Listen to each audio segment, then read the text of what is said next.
On her wedding night, a 19-year-old queen wrote in her diary that she had never spent an evening like it in her entire life, calling it the happiest day she had ever known. Less than 2 decades later, that same marriage involved a husband writing his wife formal letters of reprimand, a notebook where she was made to record her own bad behaviour for his review, and a wine glass thrown across a room in fury. This is the story people think they know as history's greatest royal love match. The real story is a lot more complicated and a lot darker than the postcards and the postage stamps ever let on. This is the real story of Queen Victoria and Prince Albert, 21 years of marriage that produced 9 children, reshaped an empire, and left behind an image so powerful that Victorian family values became shorthand for domestic perfection itself. But strip away the mausoleums, the statues, and the decades of curated mourning that followed Albert's death, and you find a marriage defined just as much by control, humiliation, and a power struggle that never really ended. By the time you finish this video, you'll understand not just the fairy tale version of this story, but the version historians have spent the last few decades piecing together from Victoria's own diaries. A version that complicates almost everything Britain has been told about its most famous royal marriage. Let's start with how it began, because the early chapters of this story really were as romantic as legend suggests. Victoria and Albert were first cousins, introduced by their mutual uncle, King Leopold of Belgium, who had been quietly engineering a match between them for years. They first met properly on Victoria's 17th birthday in 1836. It wasn't love at first sight in a simple sense, but when Albert returned for a second visit in October 1839, everything changed. Victoria, by then queen for 2 years, was reportedly instantly struck by him, later gushing in her diary about his extreme handsomeness, his sweet mouth and fine teeth, and the delightful expression in his eyes. A rival suitor, Prince Alexander of Orange, didn't stand a chance by comparison. Victoria dismissed him in her diary as simply plain. Because Victoria was the reigning monarch, tradition dictated that no one could propose to her. She had to propose to him. 5 days after Albert arrived at Windsor Castle in October 1839, she did exactly that. They married on February 10th, 1840, in the Chapel Royal of St. James's Palace, the first marriage of a reigning Queen of England since Mary I, nearly 3 centuries earlier. And Victoria's own diary entry from that night has become one of the most quoted passages in royal history. An outpouring of pure, uninhibited joy, describing being clasped in Albert's arms, kissed again and again, and calling it, without qualification, the happiest day of her life. It's worth understanding, though, just how much engineering went into making that spontaneous seeming romance happen in the first place. King Leopold had been quietly grooming Albert as a potential match for Victoria for years before the two of them ever properly fell for each other, viewing the marriage as a way to extend his own family's influence over the British throne. Before Victoria became queen, she'd actually resisted attempts by the adults around her to rush her into any marriage at all, at one point telling her advisor, Lord Melbourne, that marriage itself sounded like a shocking alternative to the arrangement she already had. Whatever pressure existed behind the scenes, though, by the time Albert made his second visit in 1839, the attraction Victoria described in her diary reads as entirely genuine, not merely dutiful. She was, by her own account and by the accounts of those around her, completely besotted. For the first few years, by every surviving account, the marriage really was a genuine love match, and a surprisingly physical one for the era that would eventually be named after her. Victoria filled her private diaries with enthusiastic descriptions of their intimate life together. She became pregnant almost immediately. giving birth to her first child just 9 months after the wedding. Over the following 17 years, the couple would have 9 children in total, an extraordinary number even by the standards of the time. But here's where the story that Britain has been told for 160 years starts to diverge sharply from what actually happened behind closed doors. Because those 9 pregnancies were not, for Victoria, the joyful expressions of devoted love that later Victorian mythology liked to imagine. Now let's get into the real controversy, the part of this marriage that the sanitized version conveniently leaves out. Victoria hated being pregnant. She described pregnancy itself as what she called the shadow side of marriage, complaining bitterly about the physical, emotional, and mental toll it repeatedly took on her, and at one particularly dark moment referred to herself as nothing more than a breeding animal. Before the birth of one of her children, she wrote to her own grandmother complaining that the very idea of having a baby was, in her words, spoiling her happiness. In another moment of genuinely startling candour, she declared that if she had the misfortune of giving birth to what she called a nasty girl, she would drown the child. Historians today widely believe Victoria suffered from postpartum depression after several of her 9 births, a condition entirely unrecognised and untreated in the medical understanding of the time, which only made an already difficult situation worse. And that emotional volatility didn't stay contained to pregnancy.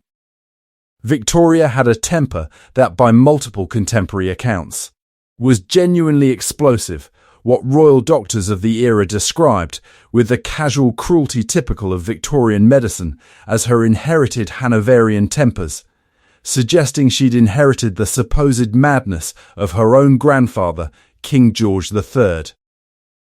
Her last 2 pregnancies in particular were marked by what biographers have described as hysterical scenes. Here's how Albert actually responded to all of this, and this is where the story turns genuinely uncomfortable by modern standards. Rather than engaging directly with his wife during these episodes, Albert developed a specific, repeated pattern. He would simply walk away. As Victoria stormed out of a room in fury, he would retreat to his own quarters and, instead of speaking with her face to face once she'd calmed down, he would write her a formal letter reprimanding her for what he called her unreasonable behaviour. In one of his own letters, preserved and later published, he explained his method with chilling precision. If she became violent, he wrote, he had no choice but to leave her and retire to his room to give her time to recover herself, and then she would follow him to renew the dispute and have it all out. It reads less like a description of a marriage and more like a clinical behaviour management strategy. But it went even further than letters. Victoria was made to keep a notebook, in her own hand, in which she recorded her own tempers, her selfishness, and what she described as her loss of self-control. Albert would then read through her written confessions and issue her something biographers have literally described as a certificate of improvement, reviewing his wife's emotional behaviour the way an adult might grade a misbehaving child's report card. After one particular quarrel, Albert reportedly refused to speak to Victoria at all until she wrote out, by hand, 100 times, the sentence, "I must learn to control my temper." That detail alone should tell you how far this marriage had drifted from the ecstatic diary entries of the wedding night. This wasn't a partnership of equals working through disagreements.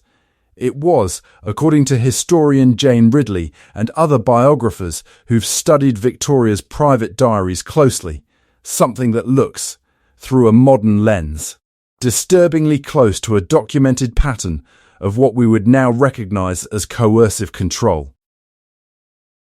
Before going further into the darker dynamics at play, it's worth being fair to what this marriage actually accomplished, because the achievements were genuinely real, not just propaganda invented after Albert's death. Together, Victoria and Albert did more than almost any royal couple in British history to rehabilitate the monarchy's public standing, presenting an image of disciplined domestic life that stood in sharp contrast to the scandal-plagued reigns of the Hanoverian kings who came before Victoria. Albert personally championed the Great Exhibition of 1851, a massive showcase of industry and innovation housed in the purpose-built Crystal Palace, which drew more than 6 million visitors and became one of the defining achievements of Victorian Britain's confidence in its own progress. He modernised the running of the royal household's finances, reorganised the management of royal estates, and took a personal, hands-on interest in education, science and the arts in a way that shaped British cultural institutions for generations afterward, including the founding of what would eventually become London's Museum District in South Kensington. None of the darker dynamics inside their private marriage erase any of that. If anything, they complicate it. The same discipline, control and relentless work ethic that made Albert so effective as a modernizer of British institutions were, by most accounts, the very same qualities that made him such a difficult, controlling presence inside his own marriage. So let's step back and analyse what was actually happening in this marriage, because the power dynamic here is genuinely one of the strangest in royal history, precisely because it ran completely backward from what British society expected at the time. Constitutionally, Victoria held all the actual power. She was the reigning monarch, Albert was, in the eyes of the law and the state, nothing more than her husband, a foreign-born prince with no formal role in government whatsoever when he first arrived in Britain. But socially and personally, 19th century convention demanded exactly the opposite, that a wife defer entirely to her husband's authority, regardless of what crown she happened to be wearing. Albert spent much of the marriage's early years working, quite deliberately and quite successfully, to close that gap, expanding his own influence over Victoria's official correspondence, her government business, and eventually nearly every aspect of how the monarchy actually functioned day to day. That effort at accumulating influence came with a real psychological cost for Victoria, and biographers have traced it directly back to her own upbringing. She had never known her father, who died when she was just 8 months old, which left her with essentially no functioning template for what a healthy marriage was even supposed to look like. Albert, for his part, brought his own damage into the relationship. His own mother had eloped with a lover when he was only 5 years old, fleeing a marriage to Albert's serially unfaithful and domineering father, and Albert never saw her again for the rest of his life. It would hardly be surprising, biographers have noted, if that abandonment left Albert with a lasting, generalised mistrust of women. A mistrust that may well have shaped exactly how he chose to respond to his own wife's emotional volatility years later, treating her outbursts less as something to work through together and more as further proof that she couldn't quite be trusted to govern herself, let alone govern a nation. And Albert did use Victoria's temper against her quite directly as leverage. He pointed to her emotional outbursts as evidence in his own framing of her fundamental unfitness to rule, an argument that conveniently justified him taking on more and more of the actual governing responsibility himself, year after year. His constant references to her instability and her volatile temper steadily wore down Victoria's own self-confidence over time, according to biographers who've traced the psychological arc of the marriage across its full 21 years. What started, in the earliest years, as a genuine, passionate love match slowly reshaped itself into something closer to a prolonged campaign, conducted by a controlling husband, to convince a constitutionally more powerful wife that she couldn't actually be trusted to run her own life, let alone her own country. That's not to say the marriage was without genuine affection right up until the end. By most accounts, it wasn't. But that affection existed alongside a documented, repeated pattern of coercive behaviour that biographers have only really begun to name explicitly and directly in the last few years, as more of Victoria's private diaries and correspondence have been studied with a modern, more clinically informed eye. Now let's talk about how this marriage actually ended, because Albert's death is where the darkest and strangest part of this entire story really begins. By the late 1850s, Albert was, by every account, exhausted. He described himself in a letter roughly 2 weeks before what would eventually be his final illness as being more dead than alive from overwork. Over the preceding years, Victoria had noted him repeatedly feeling poorly, enduring sleepless nights, experiencing what she described as a great languor and feverishness, and suffering what she called a particularly painful attack back in 1859. He was also under serious psychological strain in his final weeks, following the recent deaths of 3 of his cousins in the Portuguese royal family, all from typhoid, the same disease that would ultimately claim him as well. Victoria herself noted his visible depression in her diary in mid-November 1861, just weeks before he died. In one exchange that biographers have found genuinely haunting in hindsight, Albert reportedly told Victoria directly that he did not cling to life the way she did, and that if he became severely ill, he wouldn't struggle to survive it, because he simply had no real tenacity for living anymore.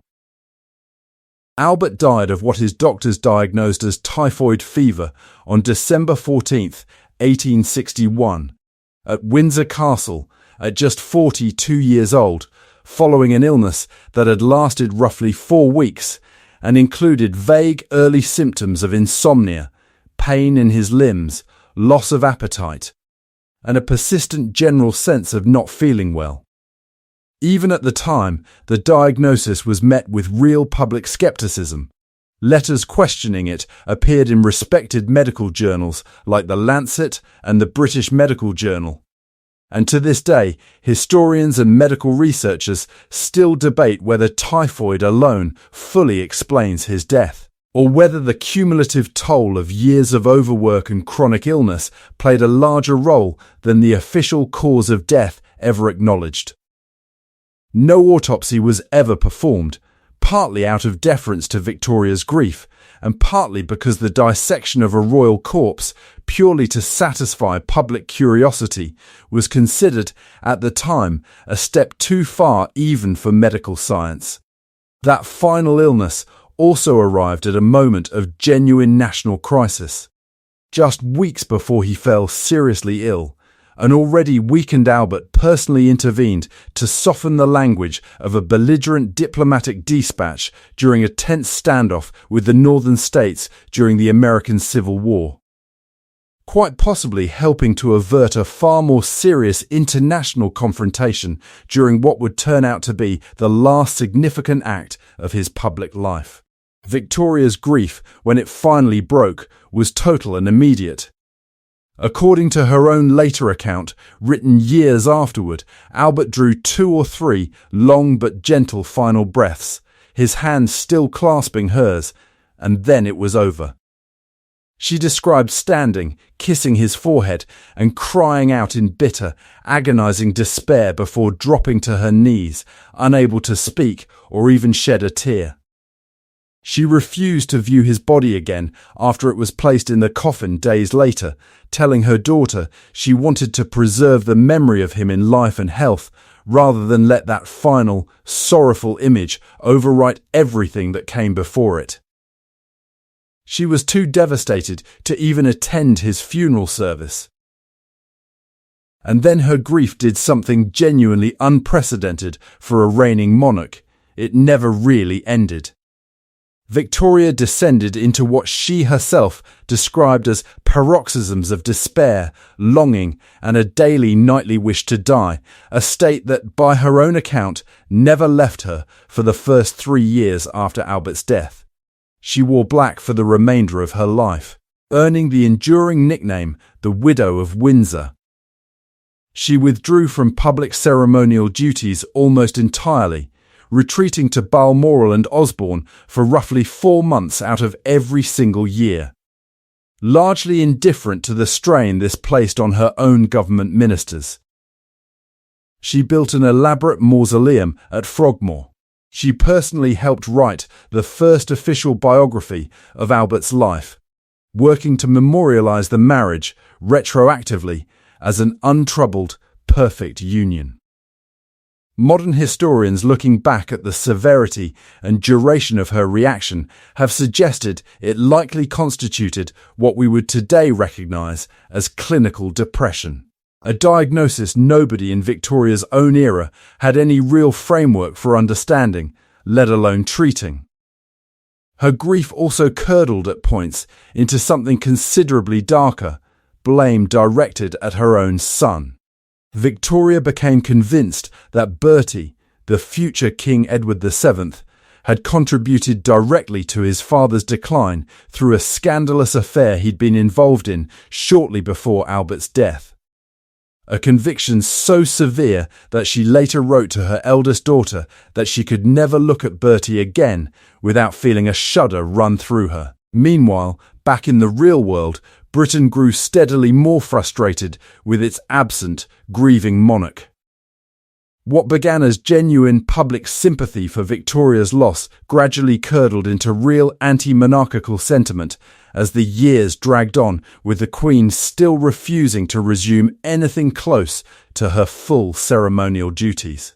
Critics openly complained that she was drawing an enormous income from the civil list while doing essentially nothing to justify it.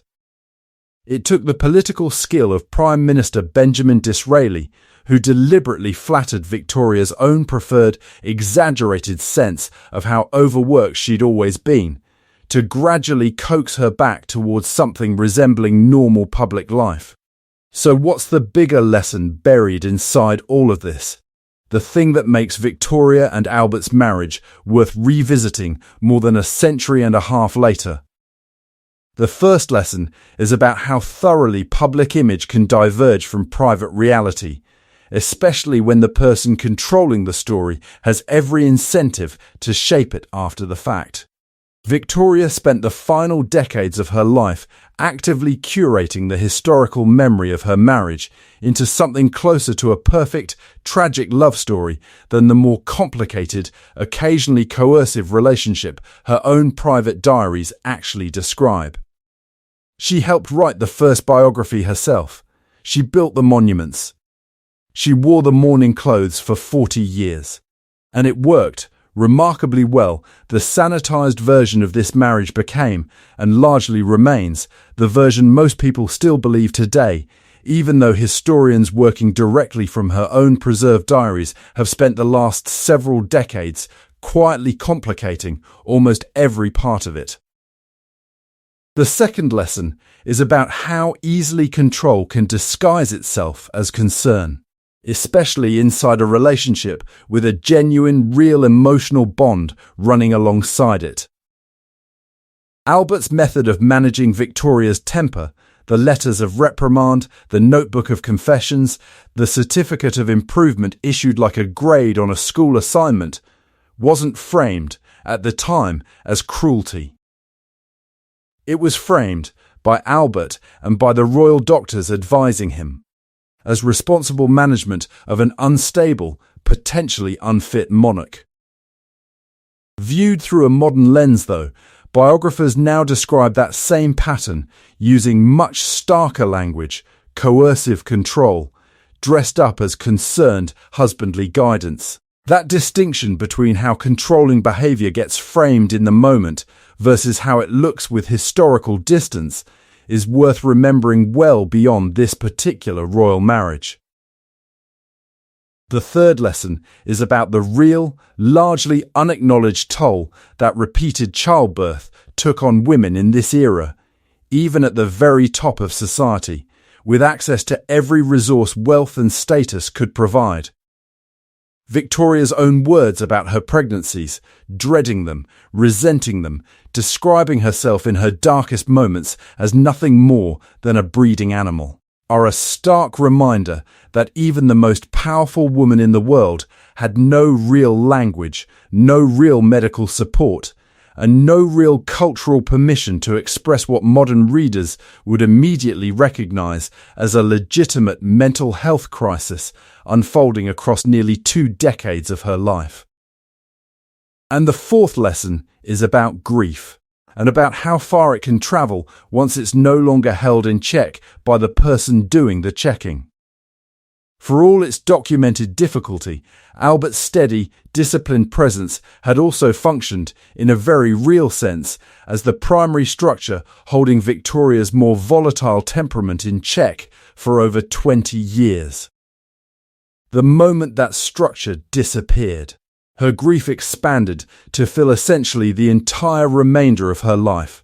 4 decades of mourning clothes, withdrawal from public duty, and a devotion to Albert's memory so absolute it began to actively damage the institution she was still, technically, running. It's a genuinely striking illustration of just how much one person's steady presence, however complicated or controlling that presence may have actually been up close, can end up structuring somebody else's entire remaining life once it's suddenly gone. There's a fifth lesson worth naming too, about how patterns of harm tend to travel across generations even when the people carrying them are trying, consciously, to do better than what came before them. Albert grew up watching his own parents' marriage disintegrate through infidelity and abandonment, and by most biographers' accounts, he was determined to build something different and more disciplined with Victoria. In some ways he succeeded. This wasn't a marriage scarred by the kind of open infidelity that had defined his own childhood home, but the specific tools he reached for instead: the reprimand letters, the behaviour notebook, the systematic framing of his wife's emotions as evidence of unfitness, suggest that trying consciously to avoid one parent's mistakes doesn't automatically protect you from repeating a different, quieter version of the same underlying dynamic, one partner deciding they, and they alone, get to determine what counts as acceptable behaviour from the other. So where does that leave Queen Victoria and Prince Albert's marriage, in the end? It leaves us with 21 years that were neither the uncomplicated fairy tale of the wedding night diary entry, nor a simple story of victimhood and abuse. It leaves us with 2 genuinely damaged people, shaped by early loss and abandonment, who fell in love quickly and passionately, and who then spent the following 2 decades locked in an ongoing, largely private struggle over control, temper, and trust. A struggle that Albert, by most accounts, was steadily winning right up until the moment illness took him at 42.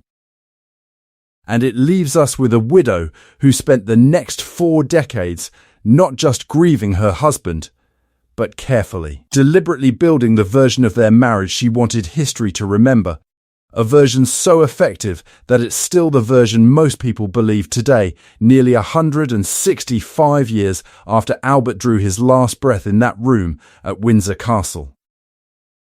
The real marriage, pieced together from Victoria's own words, was messier, harder, and far more human than the postcards ever suggested. Maybe that actually makes it a more honest kind of love story than the one Britain has been telling itself for over a century. Not because it was worse exactly, but because it was real. Thanks for watching. If this story changed how you think about the perfect Victorian marriage, or about how much history gets shaped by whoever survives long enough to write it down, let me know in the comments, and don't forget to subscribe for more stories that go beyond the headline.